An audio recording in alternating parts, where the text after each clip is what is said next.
Bonjour, bonjour à tous. Donc, c'est Mélissa d'Esquisse.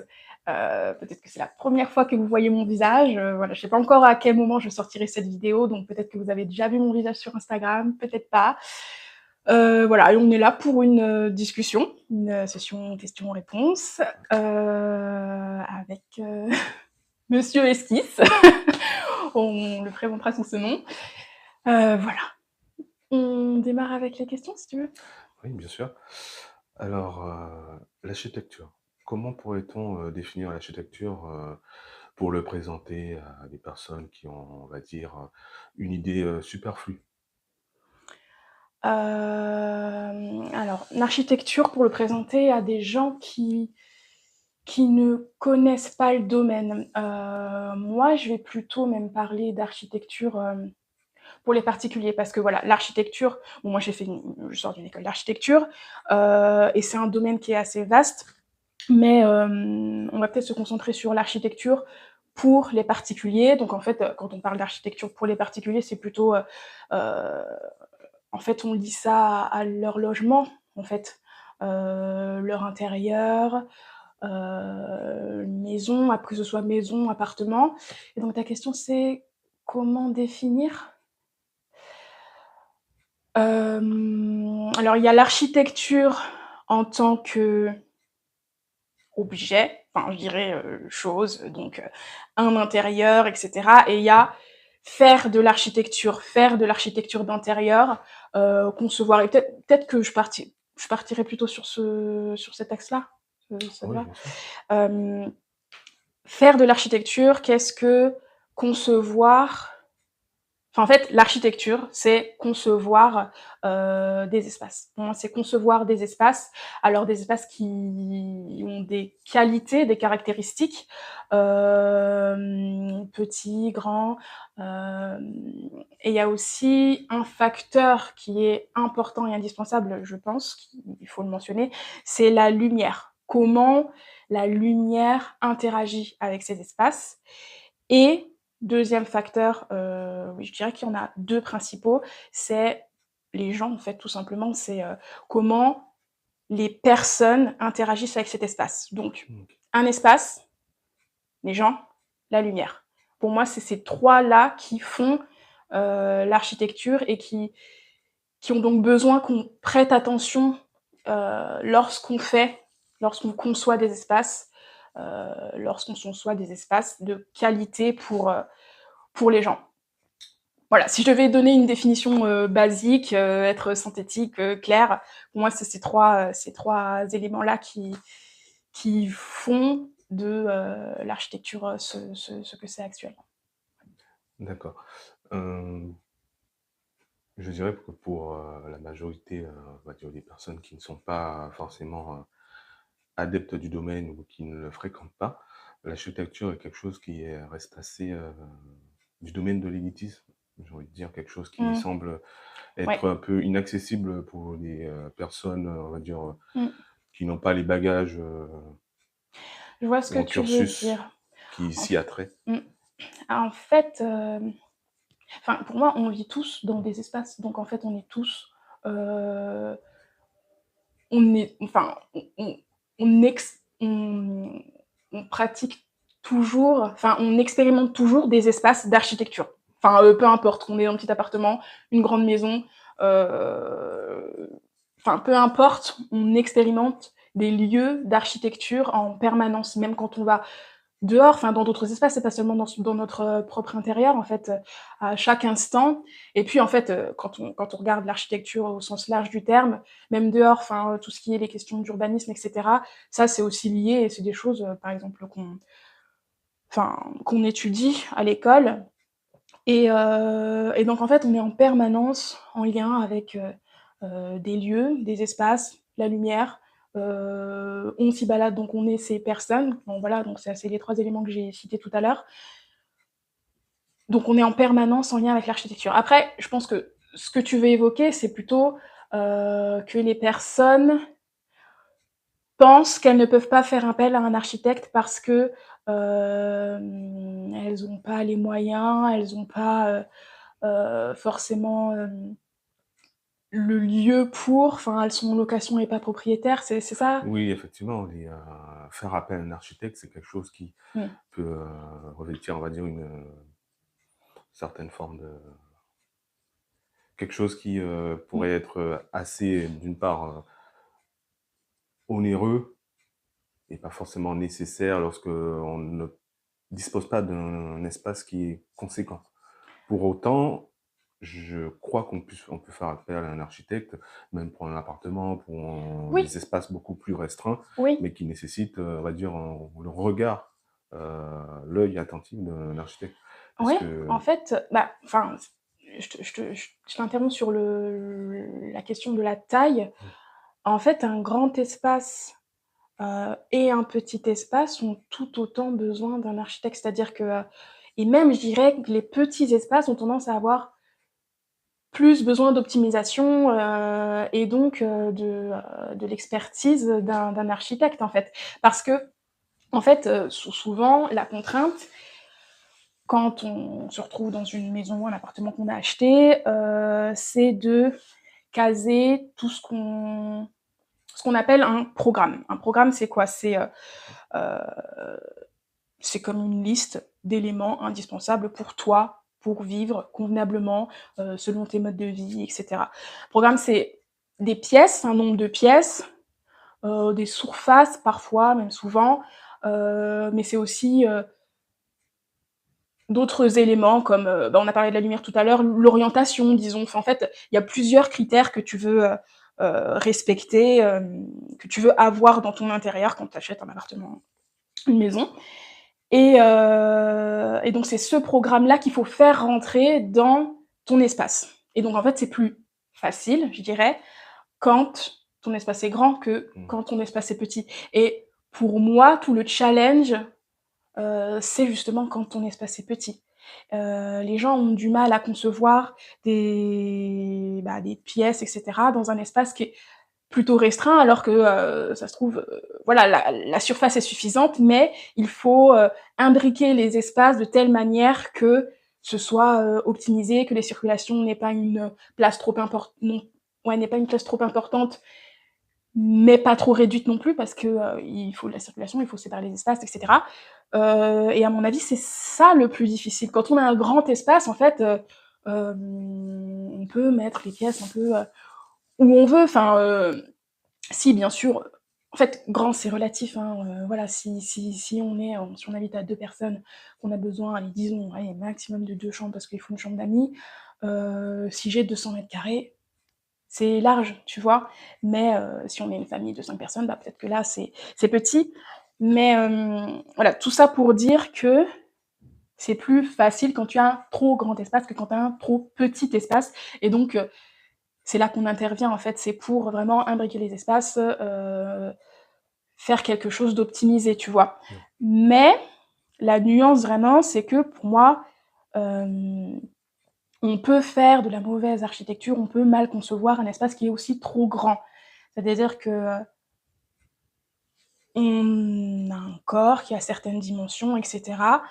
En fait, on se sentira pas bien, dans un, salon qui est immense, heu, qu'on ne peut pas meubler parce qu'en fait, on n'a pas l'utilité d'avoir, des meubles partout, donc ça résonne, donc ça, en fait, je sais pas si tu as déjà expérimenté, mais parfois, tu arrives dans des espaces, et tu te sens mieux dans un petit salon que dans un mmh. grand salon parce qu'en fait, c'est Oui, plus, par rapport à la disposition. intimiste, il y a la notion de cocon, tu vois? Où en fait, chez soi, enfin après ça dépend des personnes, mais chez soi, on aime bien être dans un espace qui est la bonne taille. Quand c'est trop grand aussi, c'est inconfortable, quand c'est trop petit, bien sûr, c'est inconfortable, mais quand c'est trop grand aussi. Et je pense que ça, on n'en a pas forcément tous conscience. Donc voilà. D'accord, donc on parle vraiment d'optimisation de l'espace, tout en prenant en compte, les 3 axes que tu évoquais juste avant, la lumière, Mmh, l'humain et donc le travail l'espace. vraiment de l'architecte, c'est vraiment de consigner Mmh, tous ces paramètres, j'ai ouais. envie de dire, pour, que, la personne qui vous sollicite soit, on va dire, dans un espace qui lui convient. Oui, c'est ça, qui lui convient, au niveau de la taille de l'espace, au niveau de la lumière, au niveau de ses déplacements et de l'expérience qu'elle va faire de Ouais. cet espace ou ces espaces qu'on crée, tu vois. Et en fait, si je crée un espace qui convient à une personne, cet espace ne conviendra pas forcément à une autre personne parce que c'est intimement lié à ses modes de vie. Euh,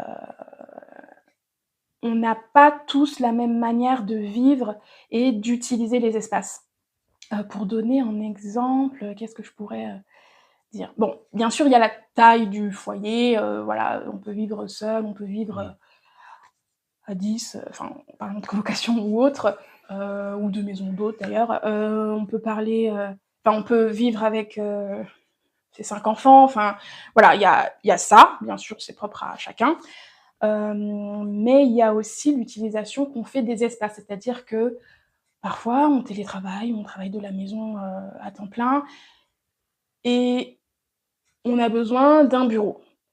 On peut avoir, enfin voilà, même dans ce contexte-là, on peut avoir aussi besoin d'un bureau, mais qui soit proche du salon, parce qu'en fait, quand on travaille, on a un enfant en bas âge et il y a la nounou qui garde à côté l'enfant et en fait, il y a besoin qu'on soit en permanence pas trop loin. Donc en fait, on a besoin d'un bureau, mais qui soit proche du salon.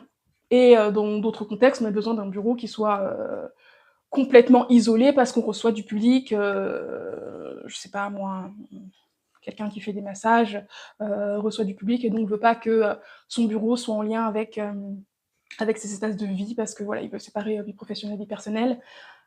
Donc, tu vois, on peut vouloir un bureau, mais il faut que le bureau ait telle Ouais. caractéristique. En fait, il y a tellement, tellement de différentes manières de vivre que, enfin, c'est vraiment important de se focaliser sur ces modes de vie-là avant toute autre chose, parce que, encore une fois, comme je le disais, voilà, un endroit, un lieu, un espace ne peut pas convenir, enfin, ne conviendra pas à tout le monde de la même manière.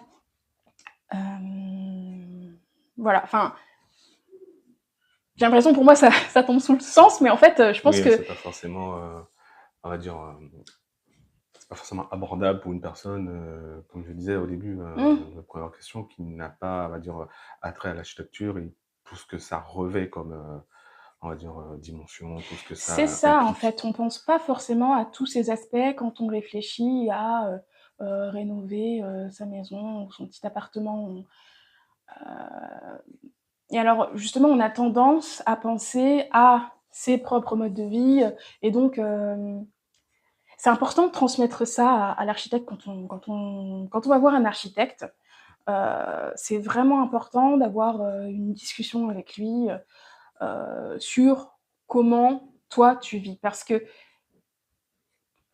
en fait, c'est au risque de se retrouver avec un espace qui ne te convient pas, et là tu vas penser: «Oui, l'architecte, en fait, il a fait que ce qu'il voulait, Ouais, c'est pas il a le fait but. n'importe quoi, ma salle de bain elle est accessible», je sais pas, je vous donne un exemple, «Ma Ouais. salle de bain elle est accessible depuis ma chambre, mais c'est n'importe quoi, moi je veux pas que ça se passe comme ça». Enfin, imaginons un appartement avec une seule chambre, hein. On peut faire en sorte que la salle de bain, elle soit accessible depuis la chambre. Certaines personnes, ça leur convient, c'est dans leur mode de vie, et cetera, et d'autres personnes préfèrent que la salle de bain soit accessible depuis, l'espace de vie. Enfin, non pas directement, enfin, c'est bien d'avoir un petit sas de décompression, tu vois? Mais, pour les invités, c'est bien, enfin, certaines personnes aiment que, les invités puissent aller dans la salle de bain et donc sans passer par leur chambre, qui est plutôt la partie, intime dans les appartements, dans les maisons. Donc ça, en fait, on peut avoir tendance, à se dire que l'architecte saura juste, comme ça, sans que tu lui aies dit que tu as besoin de ça, parce que pour toi c'est logique, parce que c'est comme ça qu'on vit, tu vois, mais en fait, non, pas du tout. Et bon, bien sûr, c'est le rôle de l'architecte de te dire que tu dois lui dire. C'est-à-dire que voilà, il y a un peu, toi, tu dois penser au fait que tu dois vraiment tout dire de ton mode de vie, de tes modes de vie à l'architecte, mais l'architecte aussi a le devoir de conseil de te le rappeler, en fait, enfin, de te, Ouais. de te dire que il a besoin de tout savoir parce que vraiment, on peut tout faire. Enfin, il y a des logements qui sont complètement atypiques. C'est ça qu'on appelle les logements atypiques quand on va sur des sites d'agents immobiliers, des choses comme ça, on trouve des logements atypiques, et cetera. Et ben là, il faut s'attendre à avoir un appartement qui corresponde à des modes de vie atypiques, en fait. Des gens qui vivent d'une certaine manière et qui ne sera pas forcément la tienne, mais ça pourrait très bien te correspondre. Et, euh, et en fait, ces logements-là, bah, je sais pas comment dire, il y a des gens qui vont les détester, il y a des gens qui vont les adorer, et c'est en ça qu'ils seront uniques. Et en fait, tu peux croire que parfois les prix sont très élevés de ces appartements-là, parce qu'ils correspondent à un mode de vie particulier et parce qu'ils sont vraiment originaux, tu vois. Et la notion de l'originalité aussi, c'est quelque chose en architecture. Enfin, je parlerai pas directement d'originalité, on n'utilise pas ce terme en architecture, mais les appartements et les maisons qui ont un concept fort, ça, c'est des notions qu'on apprend en école. Euh, Concevoir, mais à partir d'un concept. Il faut qu'il y ait une idée forte dans ton appartement, dans ta maison, dans ton projet, en fait, une idée forte qui, alors, dans l'idéal, reflète vraiment les modes de vie de la personne, ou alors, en fait, ça peut être vraiment beaucoup de choses, mais partir d'un concept pour concevoir, c'est quelque chose que nous, on a l'habitude de faire. Enfin, en fait, et ça, pareil, ça vient pas à l'idée des gens quand ils conçoivent. Ils se disent directement, oui, alors je veux ma pièce ici, mon meuble de salle de bain à cet endroit-là, tu vois. En fait, ils partent directement du principe que voilà, c'est un logement, il faut ça, ça, ça, ça, ça, je vais placer ça, ça, ça, ça, ça. Mmh. Mais l'architecture, en fait, faut le dire, à la base, c'est un art. Oui. Et c'est vraiment lié à la créativité, etc. Et ça, en créant, en concevant des espaces, c'est bien d'exprimer quelque chose, d'exprimer euh, un concept fort, une idée forte qui Oui, je vois. sera le cœur de ton idée, du coup, et du projet que tu vas concevoir. Ça, ça permet en fait de te différencier après, enfin, ça permet de faire en sorte que ton logement, il ait quelque chose en plus. Euh, Faut pas que, enfin, pour la revente, imaginons, il ne faut pas que ce soit non plus à l'extrême, parce qu'effectivement, les logements trop différents, entre guillemets, ça se vend mal, mais il faut qu'il ait quelque chose qui fasse son charme, il faut qu'il ait quelque chose qu'en fait, qu'on retient, que, je sais pas, le potentiel visiteur, enfin, je dis ça dans ce contexte, mais ça peut être aussi bien pour les habitants. Enfin, oui, en fait, ça doit avant tout être bien pour les habitants, que ce logement soit conçu avec tel concept fort. Euh, c'est là qu'est le cœur de notre travail, en fait. Enfin, j'ai l'impression qu'aujourd'hui, ça tend à s'oublier de plus en plus. Les archidentés, ils font des projets, ils conçoivent des choses bien, hein, mais avant tout, il faut se rappeler que une maison d'architecte, un appartement d'architecte, faut pas que ce soit une maison d'architecte, un appartement d'architecte pour rien. Faut qu'il y ait quelque chose. Enfin, quand je dis il faut, voilà, faut que ce soit avant tout adapté à l'habitant, mais pour moi, c'est important qu'il y ait un concept, une idée forte qui ressorte, et c'est la plus-value en fait qu'on apporte en tant qu'architecte à ces logements et à ces appartements. Voilà. D'accord, c'est concrétiser véritablement l'idée forte que le particulier se fait ou bien voudrait se faire du logement au final qu'il habite. Donc c'est son espace de vie, c'est son cocon, comme tu disais. Mm. Et de la manière dont tu en parles, j'ai l'impression que c'est vraiment une manière, on va dire, de se réapproprier un espace ou se l'approprier lorsqu'on l'espace est agencé d'une certaine façon qui ne nous convient pas, mais qu'on voudrait euh, qu'il nous appartienne, en fait, se l'approprier vraiment, Mm. c'est ce terme que j'aime bien, se l'approprier par le biais de l'architecte qui va concevoir du coup un espace en lien ou en rapport avec notre, comme tu as dit, notre mode de vie et qu'on désire, en fait. C'est ça, en fait, l'architecte, il est là pour traduire tout ce que tu vas lui dire en un projet qui te corresponde. Et le concept, du coup, le concept fort qu'il va apporter dans le projet, toi, tu en as pas forcément conscience, en fait. Enfin, l'idée, c'est vraiment de tout dire à ton architecte. Alors, je suis consciente que ça peut paraître un peu gênant. Enfin, il faut rentrer dans l'intime avec ton architecte, c'est-à-dire que Oui, oui. tu vas lui parler de tout, en fait. Voilà, je sais pas, moi, si tu passes combien de temps dans tes toilettes en te levant le matin, en fait, c'est important de vraiment parler de tes modes de vie, quels qu'ils soient, à ton architecte, et justement pour qu'il réussisse à prendre cette partie de toi, enfin, tous ces aspects de tes modes de vie et les traduire dans ton projet et potentiellement en faire un concept fort qui soit en fait intimement lié à toi, encore une fois, tes modes de vie. Et faut pas avoir peur de dire tout et n'importe quoi à ton archi. Enfin, c'est pour toi en fait, c'est pour toi. Donc vas-y, ça durera le temps du projet, mais ensuite tu seras content d'avoir ce que tu as parce que tu auras vraiment exprimé tout ce dont tu as besoin pour ton intérieur en fait. T'as le temps, t'as regardé un peu ou pas? Oups. Moi je pense qu'on a parlé pas mal là. C'est vrai. J'avais aussi une autre question. Mmh. Du coup, c'est vraiment intéressant cette définition qu'a l'architecte avec si je peux me permettre, le client. Mmh. C'est véritablement un binôme intime, en fait, de ce que tu en dis. Mais au-delà de l'idée forte qu'on souhaite faire, qu'on souhaite ancrer dans l'espace qu'on Mmh. occupe, comment ça se traduit, on va dire, En comment je peux termes de dire, relation entre. factuellement, comment évolue tout au long du projet, à partir du moment où le particulier a contact avec l'architecte, jusqu'à, on va dire, au produit fini? Comment ça se déroule, cette relation que vous entretenez en quelque sorte? Enfin, s'il fallait décrire toutes les étapes du projet, je pense que ce serait un peu long. On fera pas une vidéo spéciale là-dessus si tu veux. C'est-à-dire? Mais au niveau de la relation entre l'architecte et le client, il faut avant tout, je pense, une relation de confiance, c'est-à-dire de confiance mutuelle. L'architecte doit avoir confiance au, au client, doit faire confiance au client, et le client doit faire confiance à l'architecte. Et alors en fait,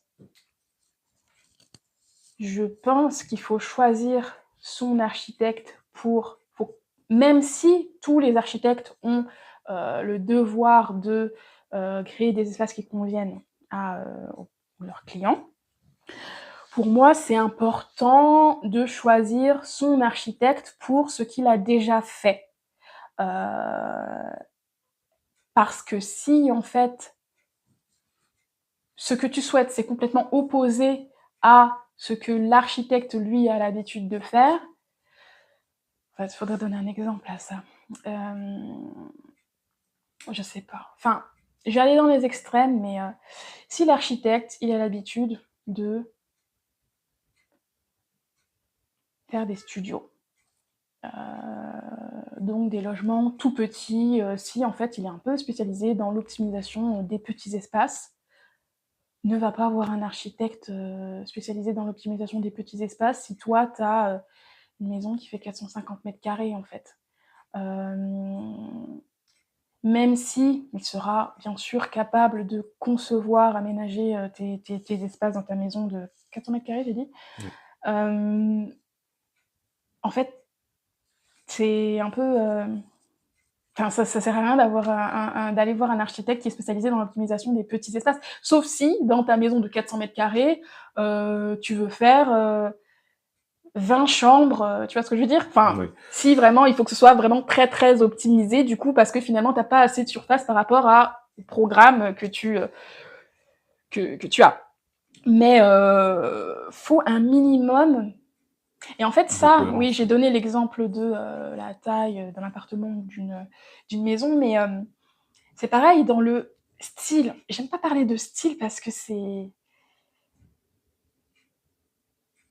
enfin, on n'est pas, des décorateurs, parce que quand on parle de style, tu vois, ça fait directement penser à, je sais pas moi, l'utilisation de la couleur, plutôt, je sais pas moi, les récupérations, d'objets anciens et faire quelque chose d'assez, rustique, enfin et j'aime pas ces termes-là. On est dans l'architecture et donc dans la création d'espaces. Oui, la conception, Oui, la conception, en plan, en 3D et cetera, mais on n'est pas encore au niveau de la, décoration, tu vois? Mais même dans la conception d'espace, il y a, on peut avoir une certaine patte, je sais pas, je dirais juste, oui, une signature, quelque chose qui voilà, vous est une propre, quelque signature, chose avoir qui tendance à vous plutôt, appartient. bien aimer des murs, qui dessinent des courbes, tu vois? Par exemple, enfin, juste pour donner un exemple et ça, si, toi, tu détestes les courbes et que, cet architecte-là, bah, en fait, il fait aucun mur droit, tu vas pas aimer. Puis alors oui, il saura faire des murs droits, mais c'est dommage, en fait. Oui, Faut c'est ça. choisir ton architecte pour ce qu'il a l'habitude de faire, Pour qui ce est qu'il a donné à offrir, on va dire. c'est voilà, c'est ça, pour ce qu'il a à offrir et ce qui il faut que ce soit aligné un peu, enfin, le plus possible avec ce que toi tu aimes et ce dont toi tu as besoin, parce que sinon, en fait, ça va être laborieux pour, rien. Et il y a aussi donc il y a sa patte, la manière dont il travaille, la manière dont il crée des espaces, mais il y a aussi sa personnalité. Enfin, je pense que, tu vois, c'est un processus plutôt plus ou moins long, la conception d'espace Ouais, et tu es amené à voir, à revoir ton architecte et cetera. Si tu l'aimes pas, c'est compliqué, tu vois? ouais. Si tu enfin, je dis pas qu'il faut que ce soit ton pote, Oui, oui, une certaine, on va dire, pas une osmose, mais une certaine, comment dire? Un certain un respect mutuel, feeling. une certaine voilà, un Oui, feeling, un respect mutuel aussi, c'est important. quelque chose qui fait que le processus, sera beaucoup plus agréable, avec Mmh, quelqu'un, mmh mh.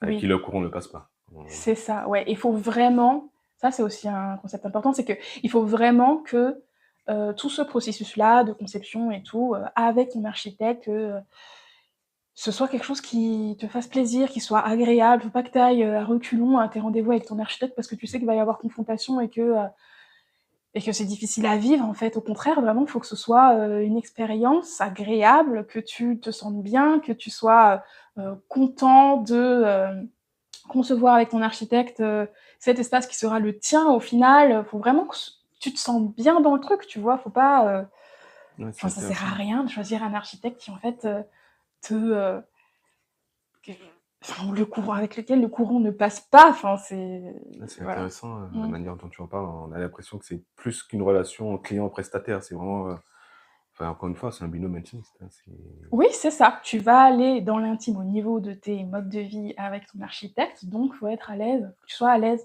c'est ça, le mot, je pense. C'est faut que tu te sentes libre d'exprimer, qui de tu es, parler de toi, ouais. oui, d'exprimer qui tu es et c'est comme ça qu'il pourra traduire au mieux, ce projet, pour toi. Au final, c'est toi qui vas vivre dedans, c'est pas ton architecte, mais enfin, voilà, il faut que tu te sentes, bien accueilli, que tes idées se sentent, enfin, que tes idées, tu les sentes, accueillies par, ton Prise en architecte, compte, oui, prises en d'être entendu compte, et tout. Ouais, je pense que que c'est important, lui, oui. que cet architecte aussi t'apporte des choses. Faut pas arriver et être fermé à ce que l'architecte va te dire, dans, l'idée que toi tu te fais. Enfin, faut pas arriver aussi, ça c'est un truc dont on pourra parler, je pense, on arrive au bout de la vidéo là, mais, faut pas que tu arrives et que tu te dises: «Voilà, mon projet c'est ça et je veux ça et rien d'autre». Parce que, pareil, l'architecte, c'est un humain, hein, au final, il va se sentir aussi offensé qu'en fait, c'est son métier de créer des espaces pour les gens. Donc, si tu arrives et que tout est déjà fait, Ouais, tu bloques un peu la là, créativité, quoi, oui, en quelque sorte, tu bloques sa créativité, limite, tu pas besoin de lui, même si, bah, si, tu as besoin de lui pour, dessiner des plans, l'aspect technique, ça aussi on en a pas parlé, mais mmh. toutes les connaissances, techniques qu'il a et cetera, tu as besoin de lui à ce niveau-là, mais voilà, nous, notre métier avant tout, c'est aussi c'est la conception. À la base d'un projet, c'est la conception, c'est la créativité, c'est la création d'espace, pour les gens, donc voilà, ça bloque si en fait tu arrives avec un projet déjà tout fait et que tu ne veux aucune remarque, aucune critique. Il faut que ce soit constructif bien Mmh. sûr, mais il faut accepter ça aussi que, l'architecte, bah, oui, ils émettent des critiques, ils disent que, oui ça va pas parce que telle chose et cetera. Il faut l'accepter, il faut être ouvert, voilà. Oui, l'échange doit être constructif. Exactement. Bon, je pense qu'on va arrêter, la vidéo ici. Vous pouvez nous dire en commentaire, enfin nous faire vos remarques sur différents sujets qu'on a évoqués. Merci d'avoir été avec nous. Vous pouvez vous abonner. C'est ma première vidéo du coup. Enfin, normalement, c'est ma première vidéo. Vous pouvez vous abonner, pour m'encourager et oui, mettre vos petits commentaires, ça me fera plaisir et j'essaierai vraiment de répondre à tout le monde et vous pouvez aussi, m'écrire sur Instagram, je suis assez, disponible. Voilà, à bientôt! J'espère que ça a tout enregistré.